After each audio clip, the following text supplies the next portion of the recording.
banyaknya dari pengusaha muslim UKM ini cenderung yang transformasinya sporadis, ya, yang scale up-nya, ya, yang scale up-nya kadang lebih terstruktur dan tersistem. Nah, scale up itu apa? Sebagaimana kita sampaikan, apa sih bedanya transformasi dengan scale up gitu ya? Nah, antara scale up dan transformasi tadi, apakah transformasi ini dilakukan sejak awal, Pak? Karena kan risiko juga ada fase bisnis ya. Yang pertama kan survive. Nah, ini survive Betul. kan memang fokusnya pada pencapaian penjualan omset ya. Apakah memang benar scale up dulu? Sejak awal sudah harus transformasi, jangan. Ya, jadi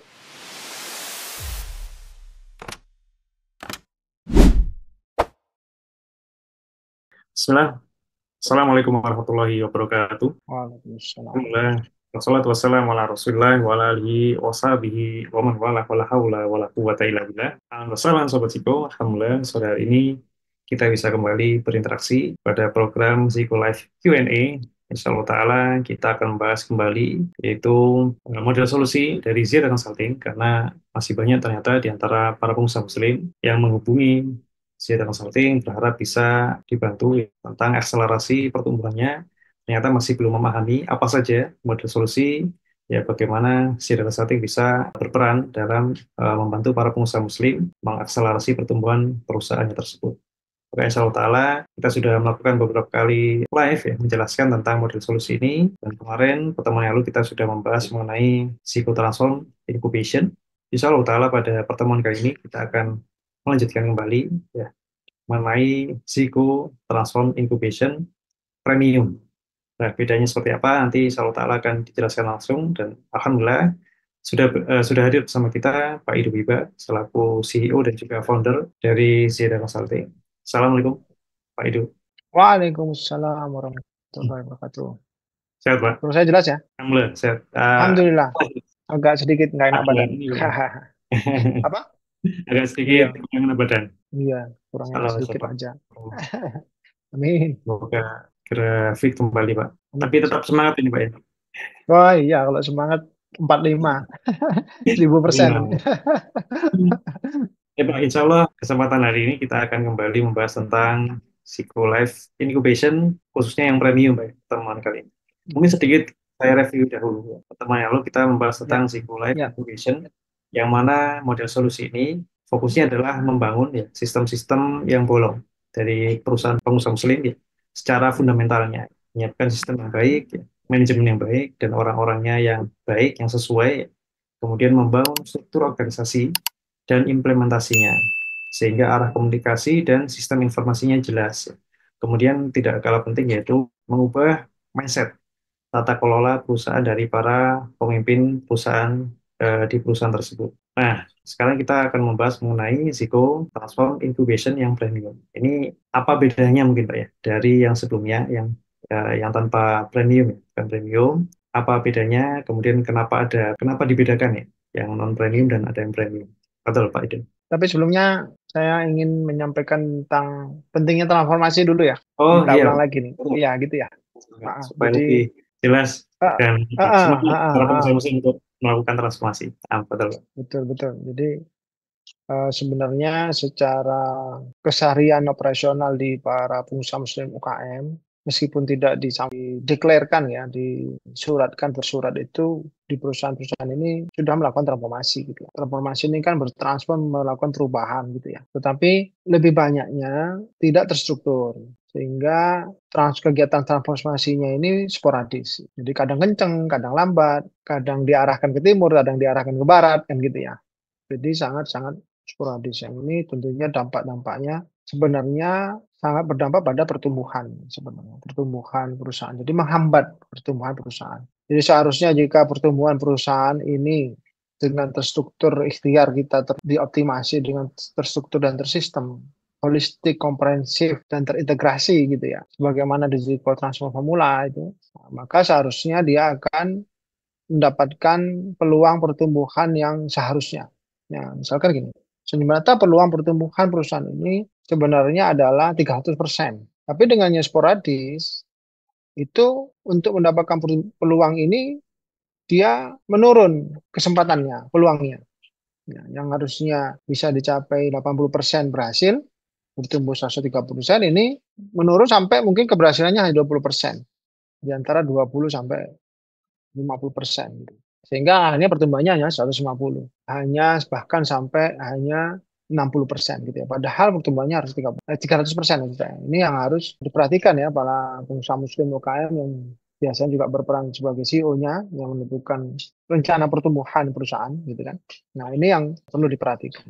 Nah, dan pentingnya meskipun mereka ini sebenarnya sudah bertransformasi, yang dimaksud transformasi Ziko adalah transformasi yang terstruktur dan tersistem. Nah, kemudian banyaknya dari pengusaha muslim UKM ini cenderung yang transformasinya sporadis, ya, yang scale up-nya kadang lebih terstruktur dan tersistem. Ya, kadang ini pun terkadang lebih terstruktur dan tersistem.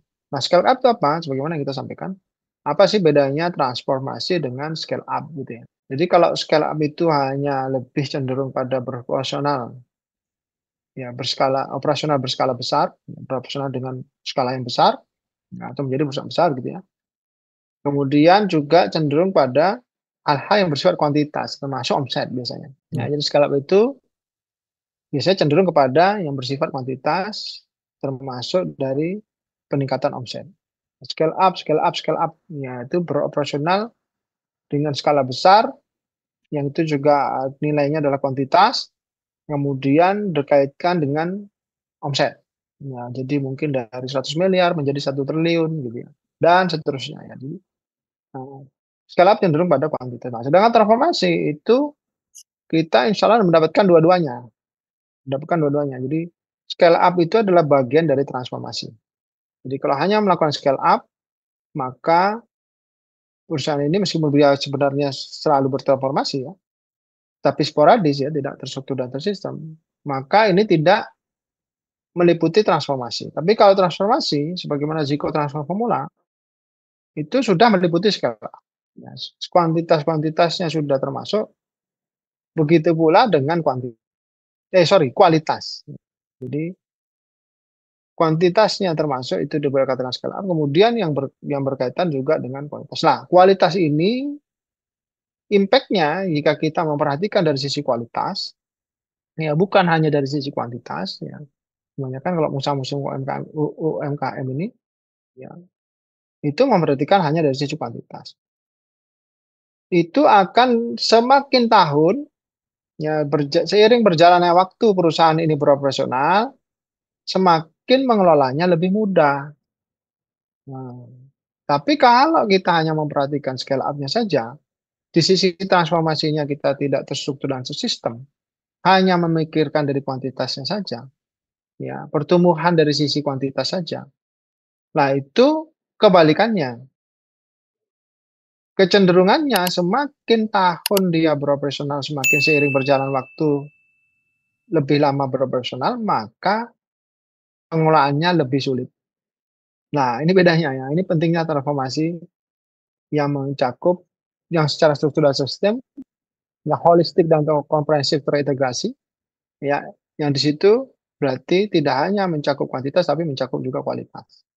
Nah, itu. Jadi semakin sering waktu kalau kita bertransformasi, ya, dengan struktur sistem, dia semakin mudah mengelolanya karena juga memperhatikan dalam sisi kualitas. Kuantitasnya dapat, kualitas dapat. Tapi kalau hanya memperhatikan scale up, bertransformasi dengan sporadis, ya yang pertama risikonya menghambat pertumbuhan sebenarnya. Yang kedua, seiring waktu dia semakin besar, scale up saja kan yang diperhatikan, ya proporsional dengan skala besar, itu semakin sulit dalam mengelola perusahaan. Nah, ini yang kita tidak mau ya. Sehingga apa dampaknya bagi kita sebagai muslim? Ya, ketidaktenangan ya, gitu ya. Nah, jadi kita mengharapkan hadirnya Ziarah Consulting ini dengan mendampingi transformasi tadi, ya, supaya pengusaha muslim UKM, ya, atau manajemen perusahaan yang dimiliki oleh pengusaha muslim UKM itu mengalami ketenangan, ya, mendapatkan kemudahan dalam pengelolaan perusahaan. Ya. Bukan semakin dia berskala besar, semakin sulit. Ya. Dan tadi melepaskan simpul-simpul yang menghambat pertumbuhan. Ya.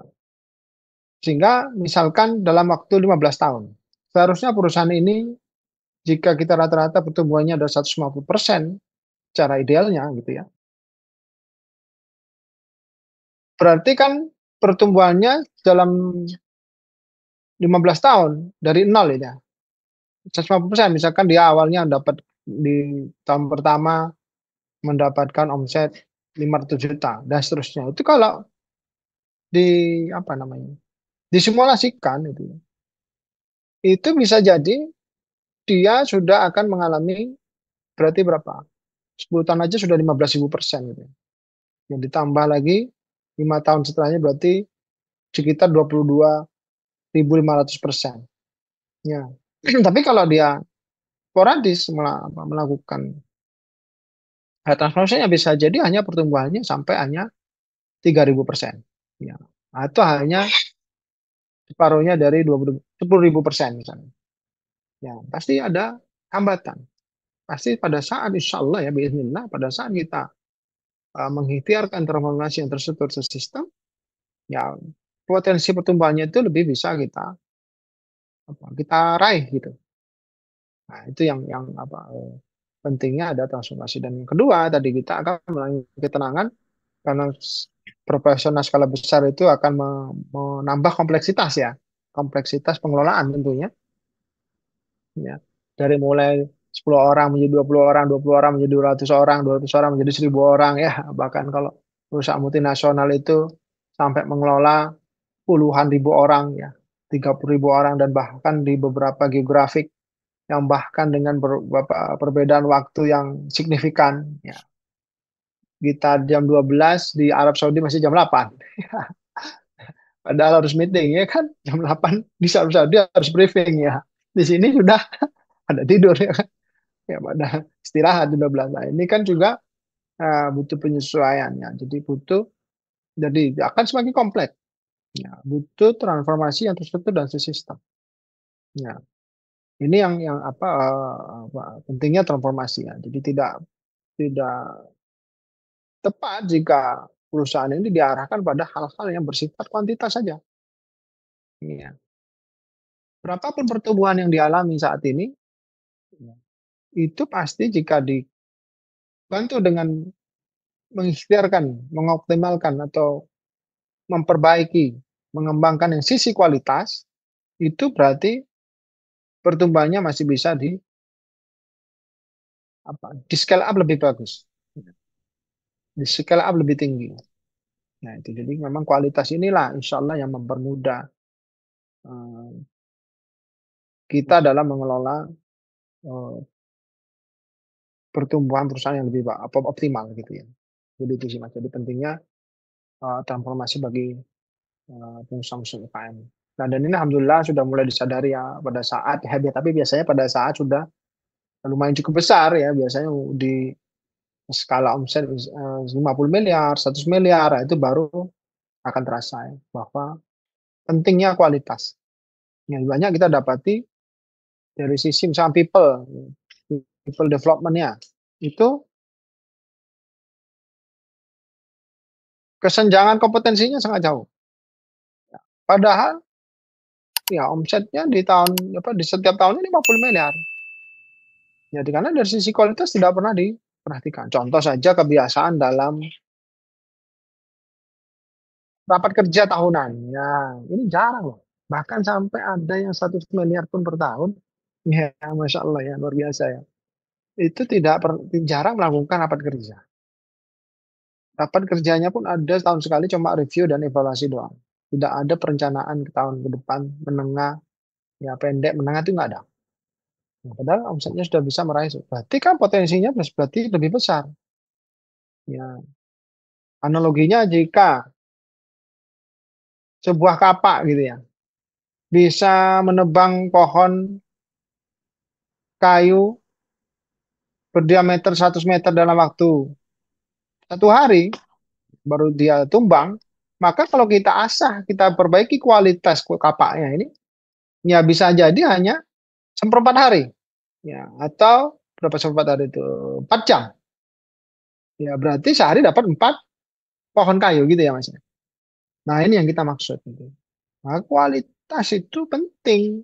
Ya, sebagaimana tools equipment, alat kerja, pertukaran dan seterusnya ya. Seperti tadi kapal, kalau nggak diasah, nggak diperbaiki kualitas dari bentuknya, dari ketajamannya, ya, dari gagangnya, dan seterusnya. Jika dia sekarang bisa menumbangkan 100 meter itu, diameter 100 meter pohon kayu itu satu hari, ya maka bisa jadi setelah diperbaiki kualitasnya, dia bisa menumbangkan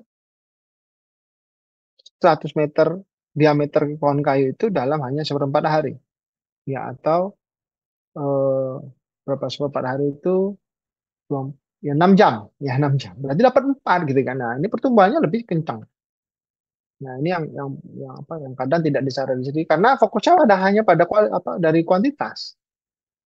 Ya, padahal yang dirasakan pada saat fokus kuantitas meskipun sudah 100 miliar, ya bahkan lebih ya, sampai ada yang 150 miliar itu per tahun, berarti ini sudah perusahaan besar sudah ya. Ya ini apa pengusaha muslimnya atau ownernya yang biasa menjadi CEO-nya itu semakin sulit dalam mengelola. Ya, jadi sudah apa namanya menurun ya, menurun produktivitas, menurun semangat dan seterusnya. Yang ini nanti efek lainnya adalah apa? Menurun pengawasan.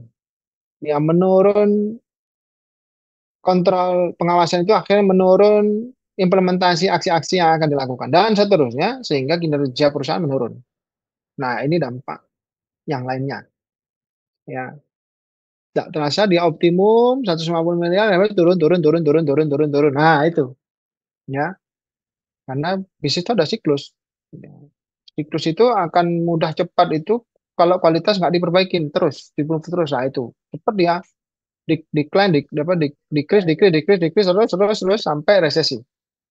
Nah, ini juga kita tidak menginginkan. Atau kalau kualitas kita lakukan transformasi, kita selalu juga memperhatikan dari sisi kualitas, tidak hanya dari sisi kuantitas, insya Allah siklus bisnis ini kita mudah terus mengoptimasi.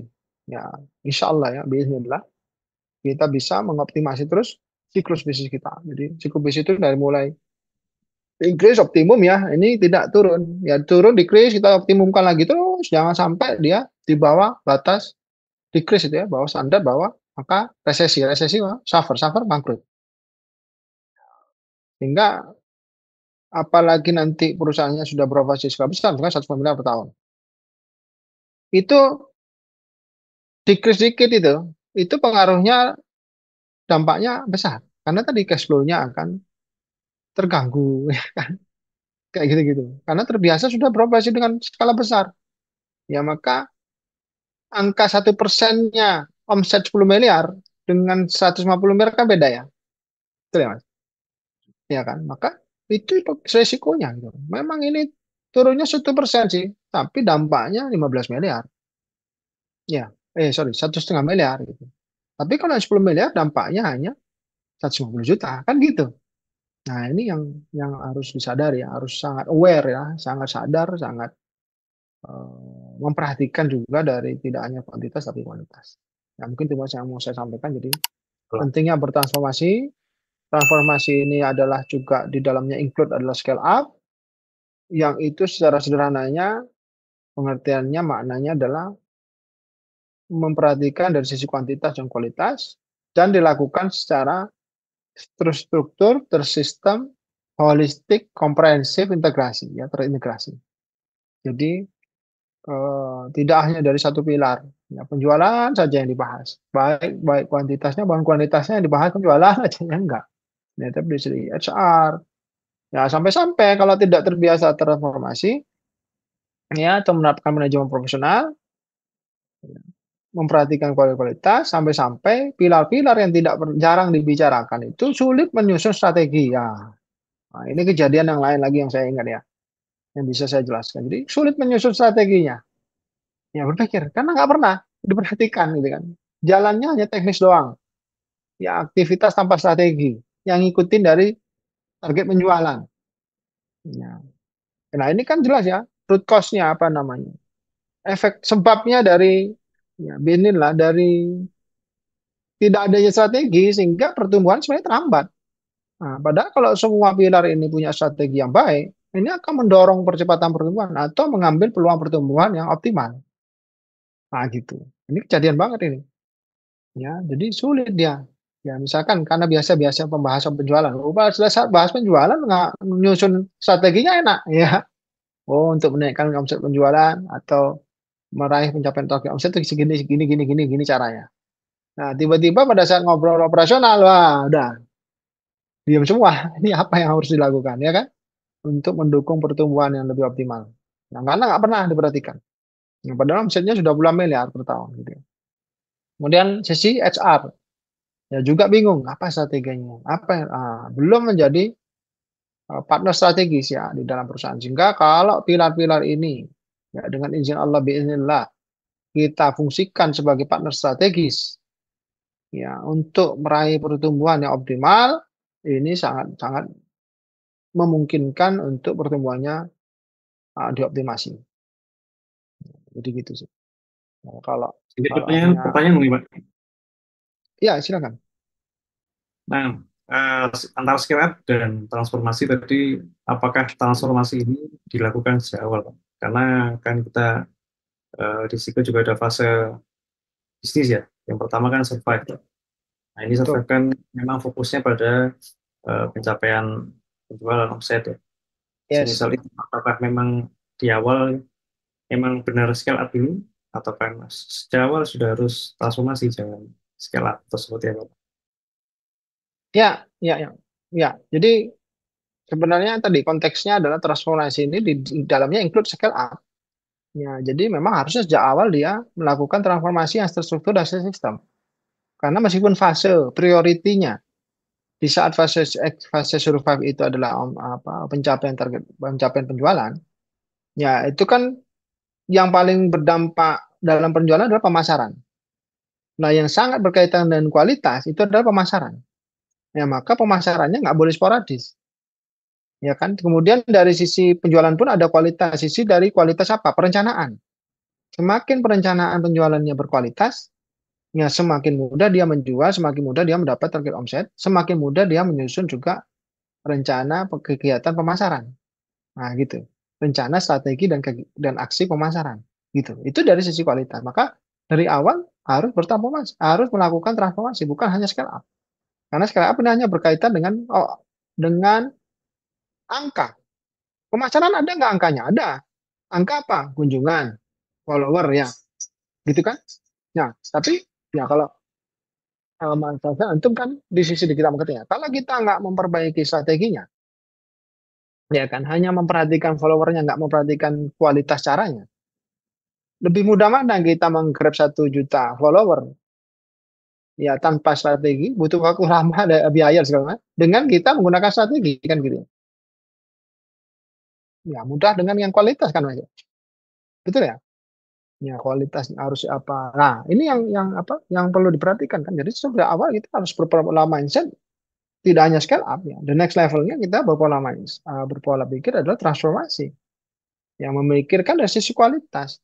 Bahkan yang penjualan yang cenderungnya hanya berkaitan dengan kuantitas, ya cenderungnya ya, oh target omset-omset angka-angka gitu. Ada nggak kualitasnya? Ada. Di mana? Pada saat kita nyusun rencana penjualan. Ya, dari pagi nih kita banyak meeting ya hari ini ya. Hari meeting di jam yang sama ada 3 perusahaan klien kita. Ya, termasuk saya terlibat, alhamdulillah. Ya, memudahkan hari ini juga ada eh, program model solusi pendamping karakter yang insya Allah bulan Januari yang hari ini ada, pasti kita bantu dalam menyusun rencana penjualan. Ya, perusahaan ini tidak pernah membuat rencana penjualan. Ya, sehingga jelas penjualannya tidak efektif. Apa dampak tidak efektif dari kualitas rencana penjualan tadi? Ya, kegiatan penjualan tidak efektif. Dampak ujung akhirnya adalah apa? Hutang. Ya, hutang pada supplier. Ya, dampak akhirnya adalah apa? Dead stock. Ya, tidak terlakunya tidak habisnya barang-barang yang dikulak, ya, yang dibeli. Ya, kalau retail gitu. Atau barang-barang yang diproduksi kalau manufaktur. Ya, atau kalau jasa resources-nya tidak terpakai dengan optimal. Ya, nah itu. Karena apa? Tidak ada rencana penjualan yang efektif. Ya, hanya mikirkan dari sisi kuantitas.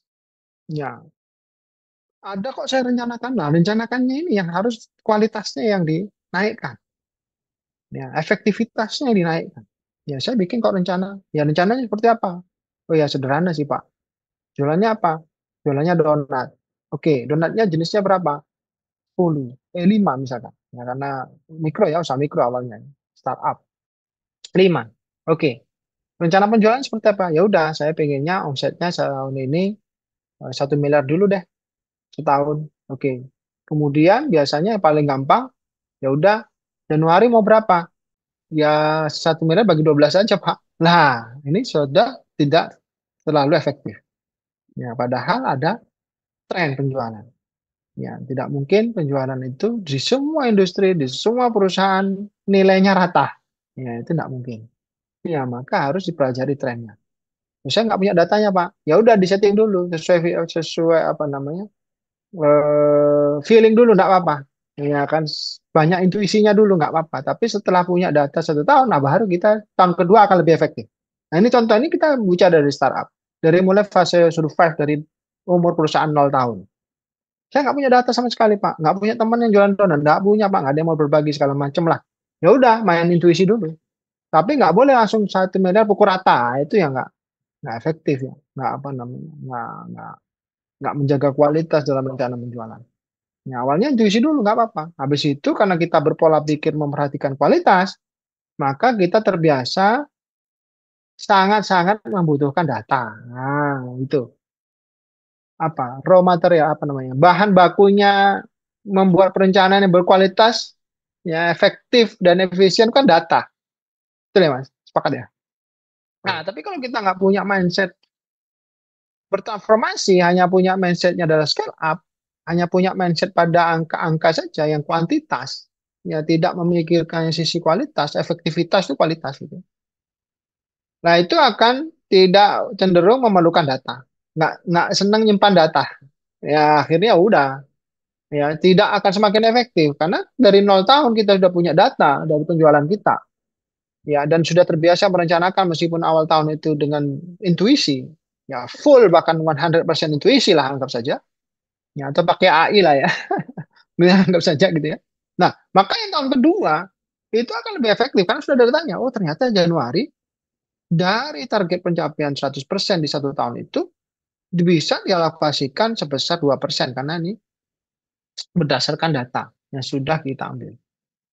Ya, bahkan disetting lah, dinaikkan lah pertumbuhan 100% gitu ya. Berarti 2 miliar karena sudah yakin dengan adanya kualitas. Tapi kalau nggak yakin dengan adanya kualitas, ya mungkin pertumbuhan yang disetting 30%. Ya, jarang dengan optimis dengan 100% karena nggak ada kualitas.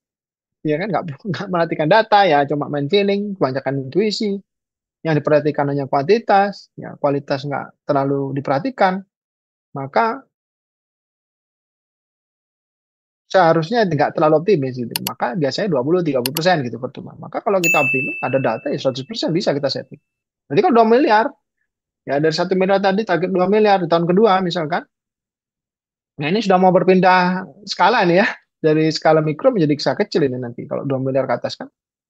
Maka di 2% di Januari tadi berarti berapa nilainya? 40 juta, 400 juta ya? 440 juta. Ya, berarti 40 juta. Ya kan? Ya, sudah tahu. Wah, maka lebih efektif lagi. Terus akan ada data tadi. SKU yang dijual mana? Berapa? 5 tipe ini menghasilkan 1 miliar yang misalkan donat keju berapa?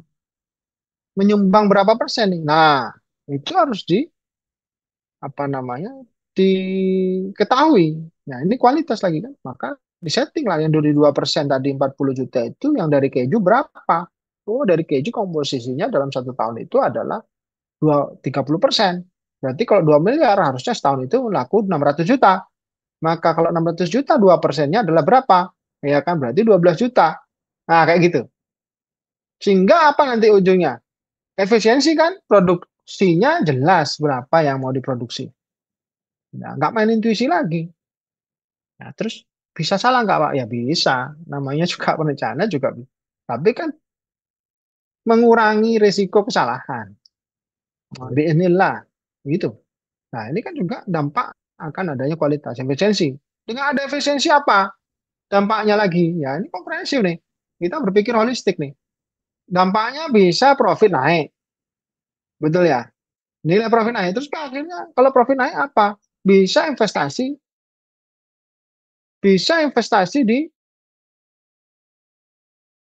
hal-hal yang core kompetensi. Misalkan apa? Alat produksi.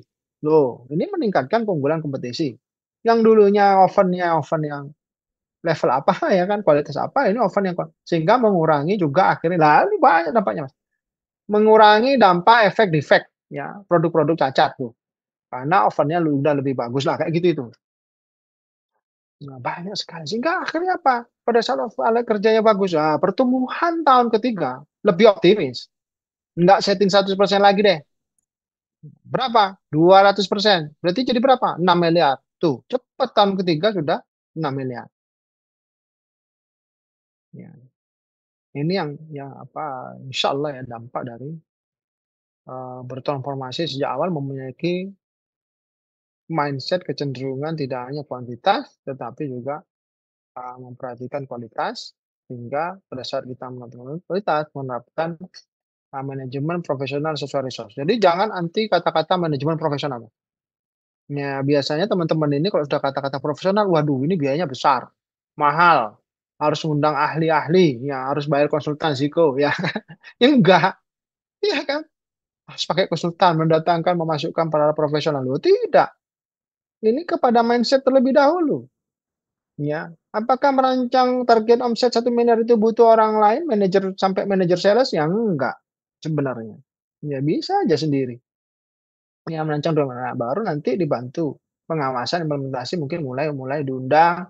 Bintang kedua karena sudah 2 miliar, misalkan mengundang supervisor untuk di sisi mana yang prioritas dulu. Ya kan, kalau memang kita masih mampu menjual ya, di angka 2 miliar gitu, tidak perlu hal-hal apa, orang-orang strategis di penjualan. Tapi mungkin orang-orang yang controlling di produksi misalkan. Nah, ini berkompetensi tadi apa, jualan donat gitu ya. Ya dan seterusnya sehingga, profesional itu, kualitas itu terkadang kecenderungannya bukan pada perihal biayanya, ya, tetapi kecenderungannya terhadap mindset-nya.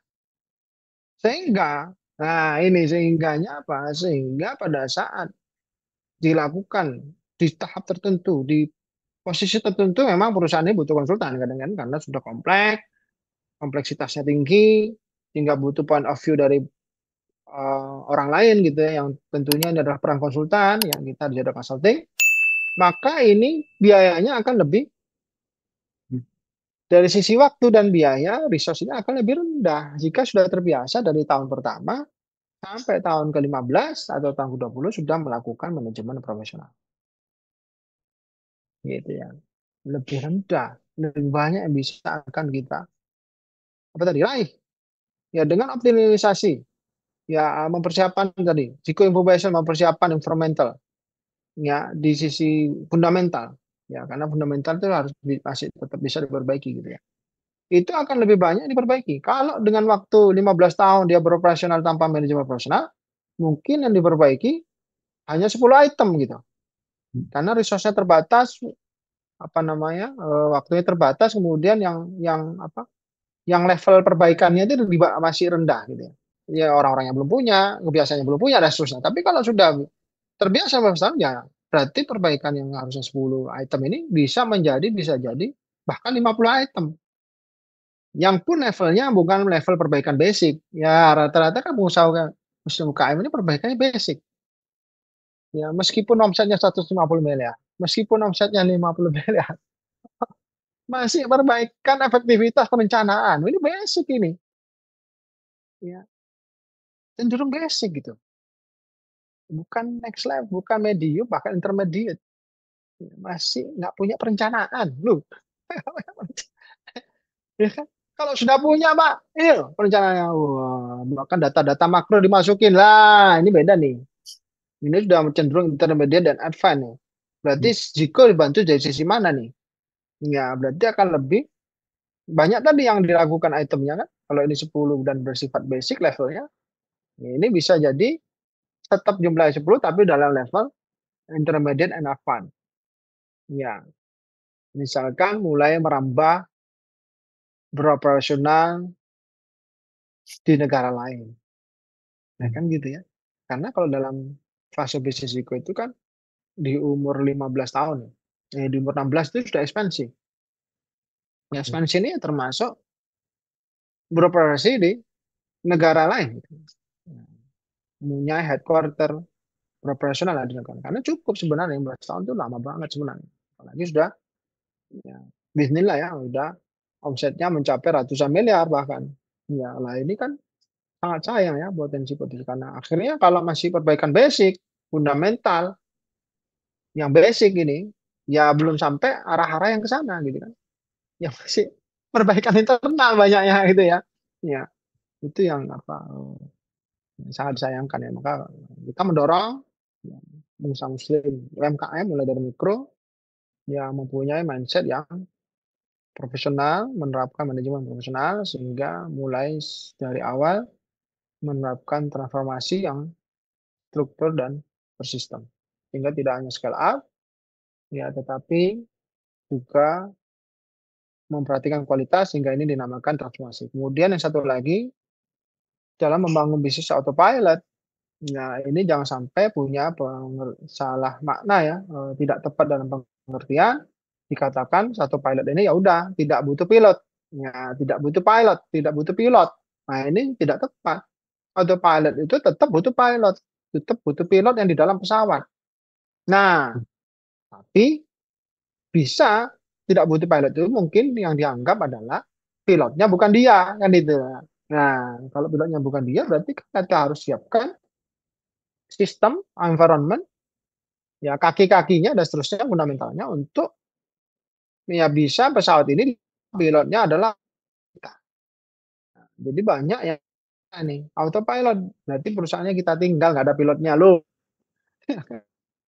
PCO-nya ganti yang bukan owner bukan pengeram. Ya, komisaris atau hanya jadi di luar pesawat memang iya. Untuk pilot itu tetap ada pilotnya. Pilotnya bukan kita, kita sudah di luar pesawat. Pilotnya siapa doi? Orang lain. Tentunya orang lain ini perlu dibantu ya navigasi itu bentuknya sistem ya bentuknya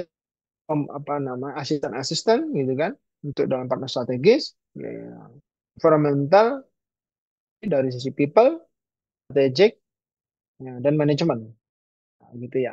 Jadi itu yang harus dilakukan apa di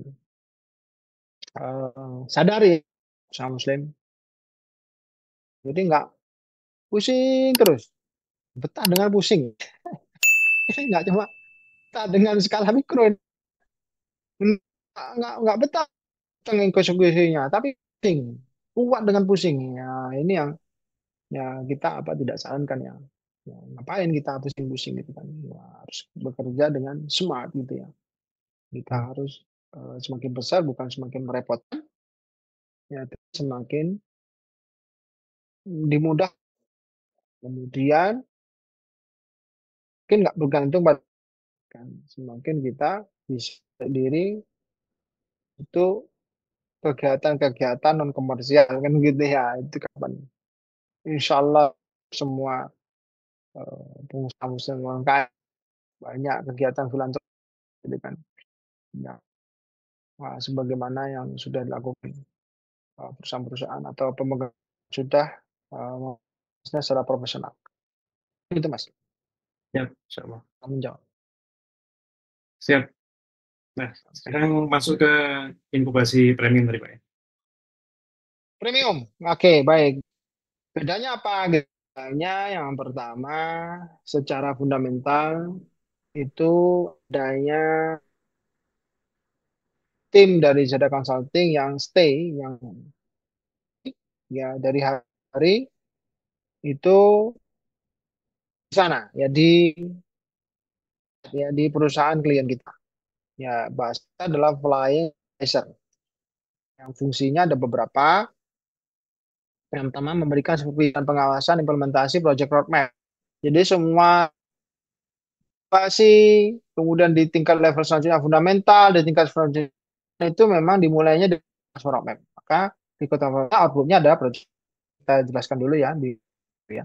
Maka ini akan memverifikasi dan mengawasi implementasi ya day to day ya selama 14 hari ya. 14 hari. Memberikan solusi taktis kepada klien. Ya, langsung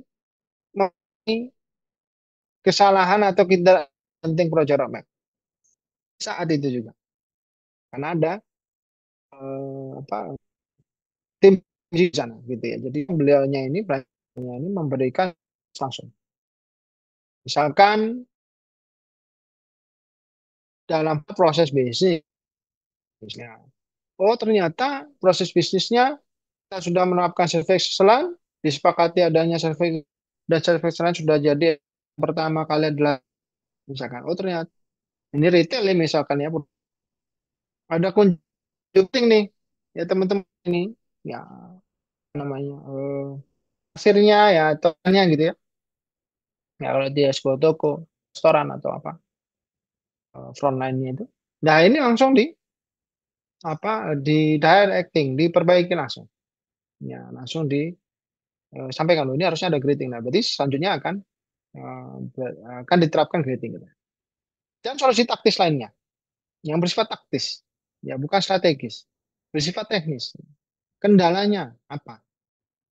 Ya gitu ya. Misalkan tiba-tiba banyak antrian di sebuah toko retail gitu. Wah, langsung jika di situ ada supervisor kita, client supervisor kita, maka harus berikan solusi taktis.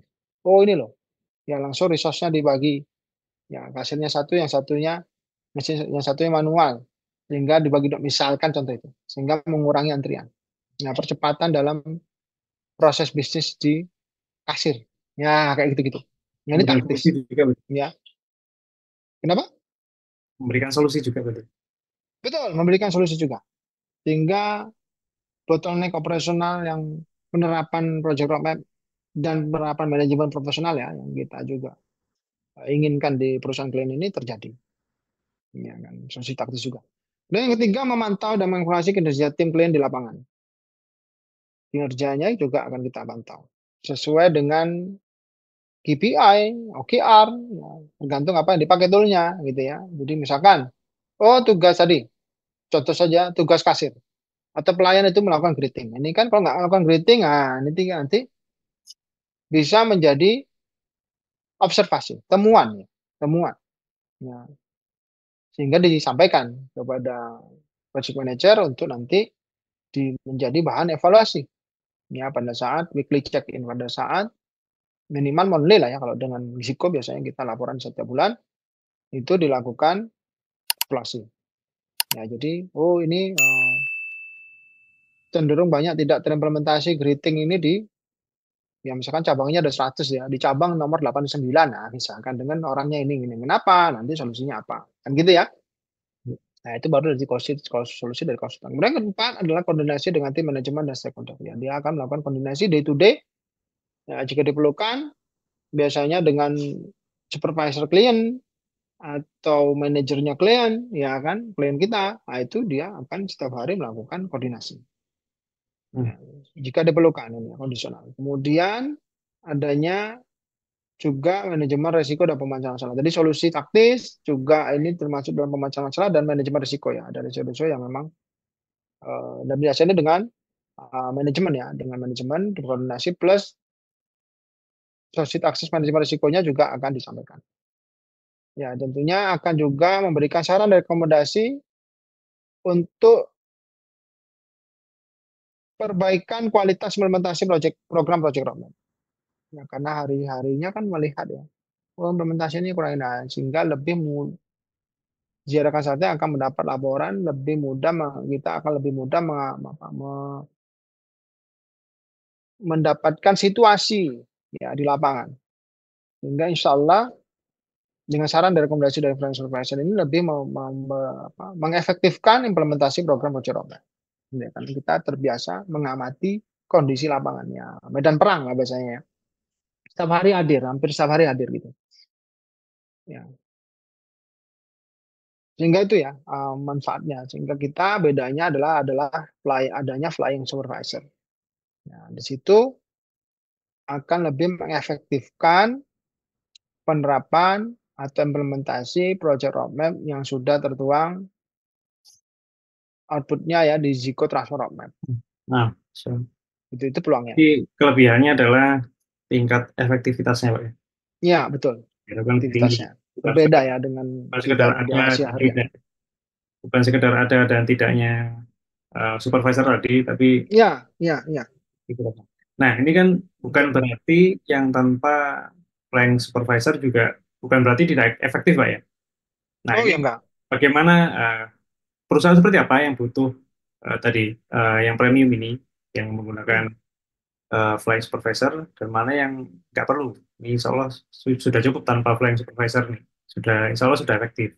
Seperti apa, Pak? Oke, Masya Allah. Tanya bagus nih. Yang pertama dari sisi makanya kan lakukan jika beliau harus mengambil model solusi Ziko Transformer dulu ya. Di Ziko Transformer dulu salah satunya kan ada aktivitas model solusi bisnis check up.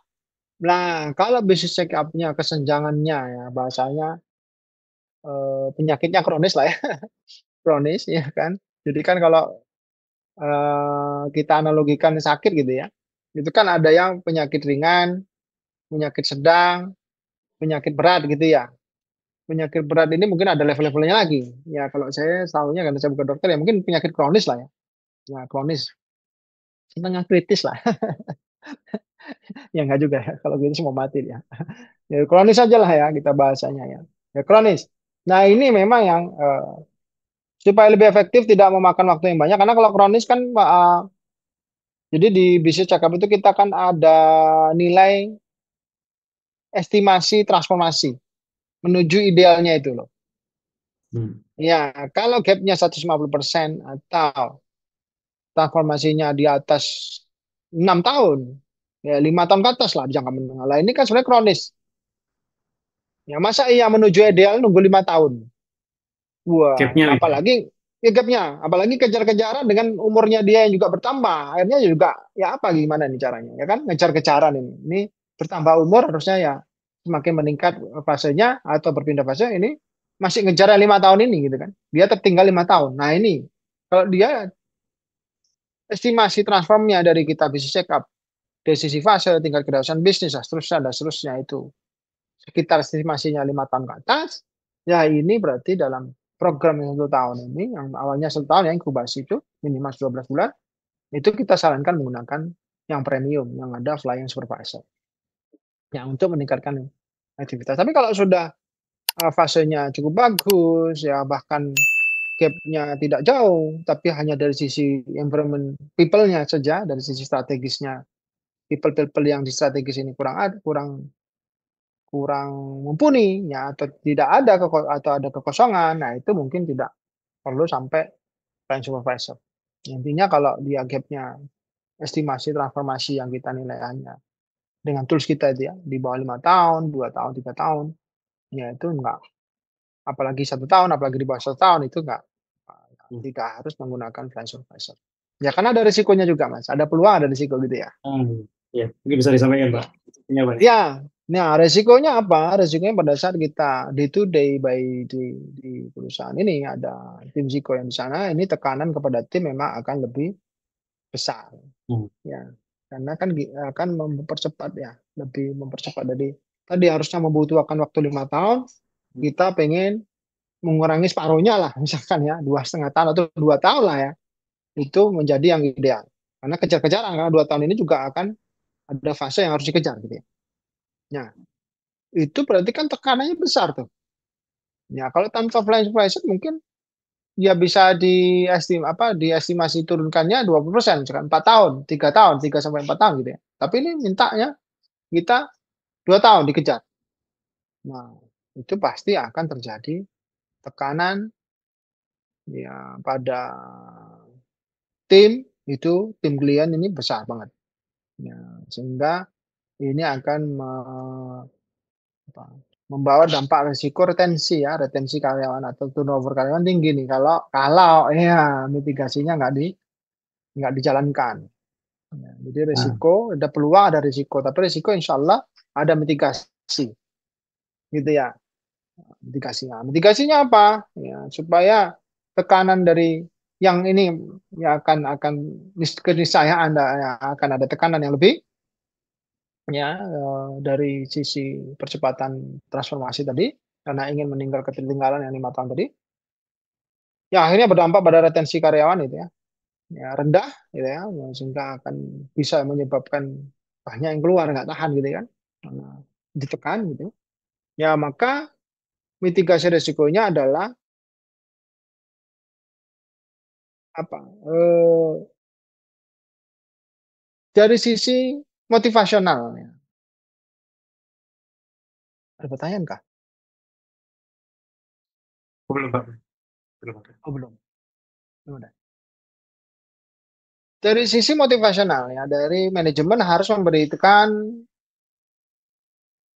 komplement lah ya, apa namanya, suplemen-suplemen ya, tambahan. Itu bersifat motivasional ya.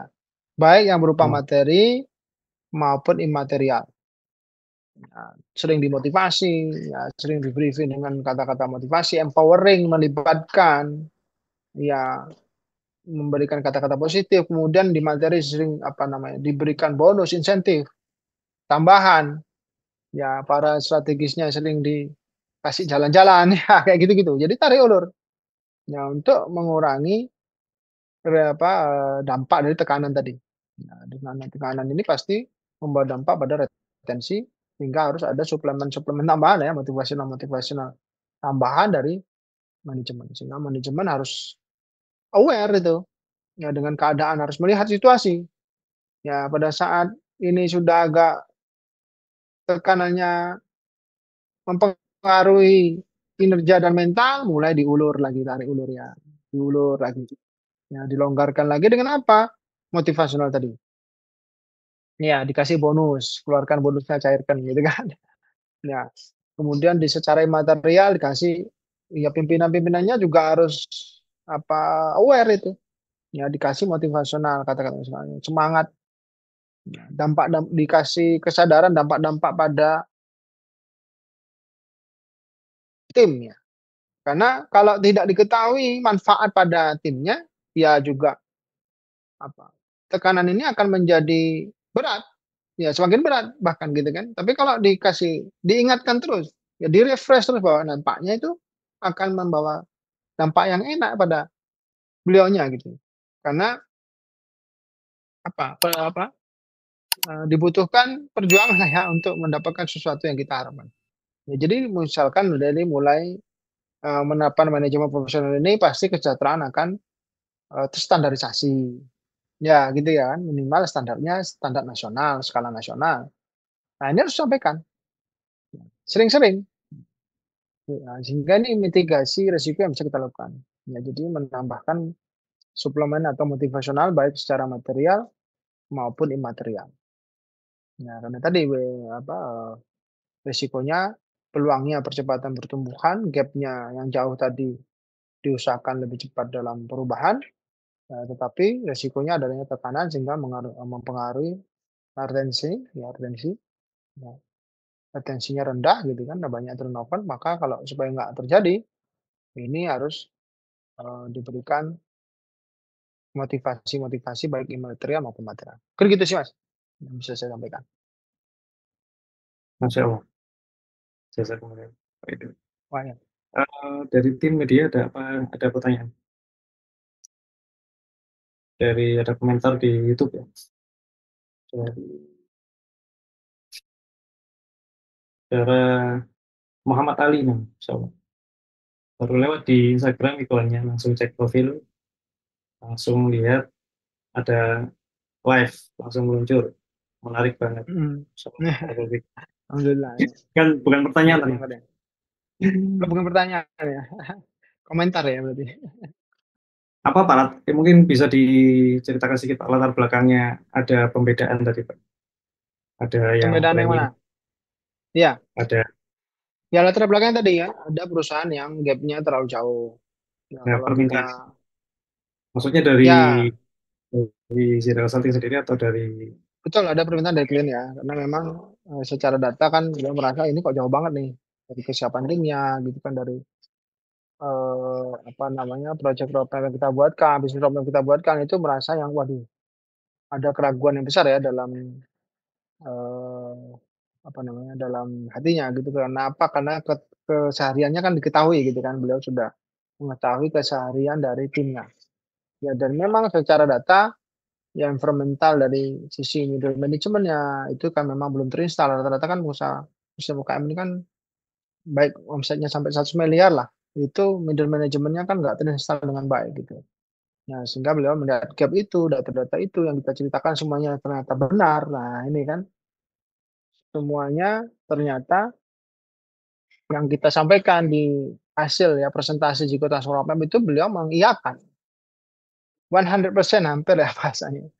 Itu clear, loud and clear ya. Ini bener nih kondisi ini nih gitu kan. Nah, itu yang akhirnya membuat beliau ya kayaknya kalau nggak didampingi day to day, harian, bisa di lapangan itu implementasinya tidak terlalu efektif sehingga waktunya tidak bisa dipotong separuh kan gitu ya. Bisa, tapi ya tadi mungkin 20% yang harusnya 5 tahun menjadi inginnya 2 tahun maksimal gitu ya, 1 sampai 2 tahun ini bisa 3 sampai 4 tahun. Ini kan juga cukup lama gitu kan.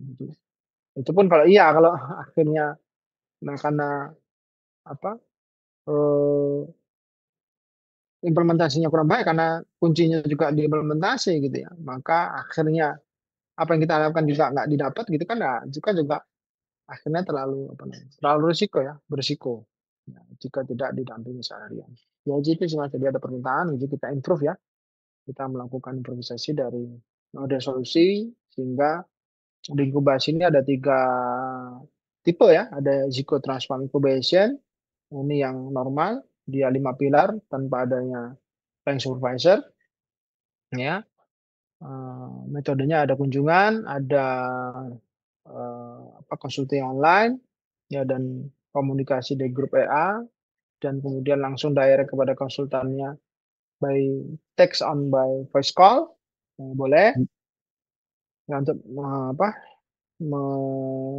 memberikan solusi ya kendala-kendala implementasi Mujura Map.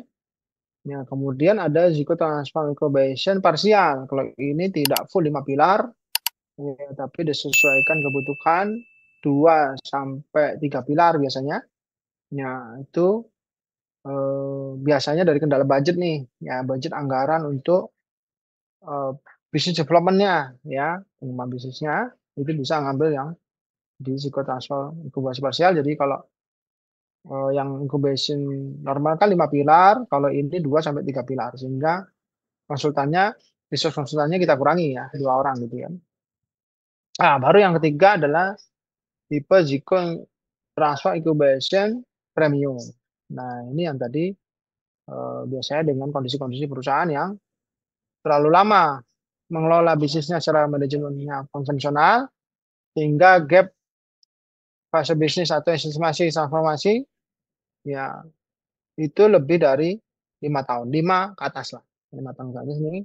Ya, dengan pengalaman yang kita punya, kita sarankan untuk menggunakan layanan atau model solusi yang super transfer incubation.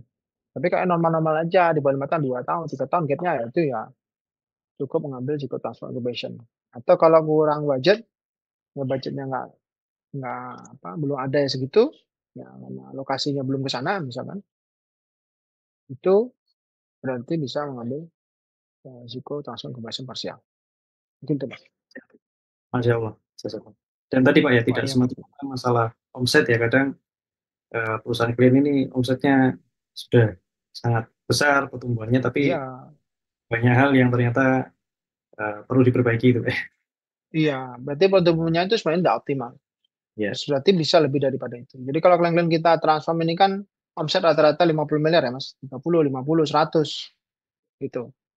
Itu 40 gitu kan. Oh, enggak sampai 100, 40, 50 gitu ya. Itu. Itu apa yang biasanya mengambil modal solusi risiko transfer. siap, siap. Masya Allah. Jazakallah. Ini berhubung punya sudah menunjukkan pukul 5 lebih, ya, maka Ya, kita cukupkan. Kali ini untuk para audiens, ya, Sobat Psiko, yang masih ada pertanyaan terkait model solusi Psiko Transform Incubation, bisa segera menghubungi admin secara consulting. Nanti akan direspon, bahkan bisa untuk mengadakan meeting ya, Ya, bersama customer relation kami, atau bahkan meeting bersama para konsultan.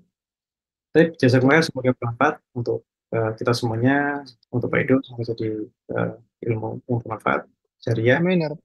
dan juga ada inspirasi ya, yang positif untuk para pengusaha muslim sekalian. Mohon maaf apabila ada salah kata, kita tutup dengan doa kafaratul majelis. Subhanakallah bik. Asyhadu an la ilaha illa anta astaghfiruka wa atubu ilaik. Assalamualaikum warahmatullahi wabarakatuh. Waalaikumsalam warahmatullahi. Halal Transform Accelerate Ziyadah Consulting.